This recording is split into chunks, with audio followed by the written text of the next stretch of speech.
নমস্কার সবাইকে। মানুষের মধ্যে কখনো ভেদাভেদ বা মানুষের মধ্যে কোনো ছোট বড় এইরকম কিছু ধারণা থাকা একদম উচিত না।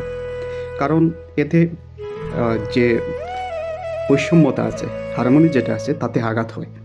এখানের মধ্যে আমি একটি কথা বলতে চাই, গীতার রেফারেন্স নিয়ে ভগবান শ্রীকৃষ্ণ ভগবদ্গীতার ৪র্থতম অধ্যায়ে ১৩ নম্বর শ্লোকে বলেছিলেন যে চতুর্বর্ণং মায়া সৃষ্টি গুণকর্ম বিভাগশ।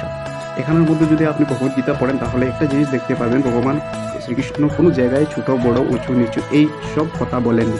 উনি বলেছেন ৪টা বর্ণের সৃষ্টি আমি নিজে করেছি এবং গুণ এবং কর্মের আধারে। তো এটা আমাদের আগ থেকে এই চলে আসছে, মানে যুগ যুগান্তর থেকে বৈদিক পিরিয়ডে এই জিনিসটাই ফলো হতো। এখানের মধ্যে ছোট বড় উঁচু নিচু বলে কাউকে স্বীকৃতি দেওয়া হতো না। জন্মের মাধ্যমে মানুষ তার নিজের কর্মের উপর ডিপেন্ড করে। ভগবান শ্রীকৃষ্ণ আরও একটা কথা বলেছেন যে এখানের মধ্যে কোনো কর্মই ছোটো নয়। বস এই কথাটা ধ্যান রাখতে হবে। যারা এই বিষয়ে নিয়ে সমালোচনা করেন, অনেকেই করেন, ক্রিটিসিজম করেন, কিন্তু ফ্যাক্টস কি তা জেনে করুন।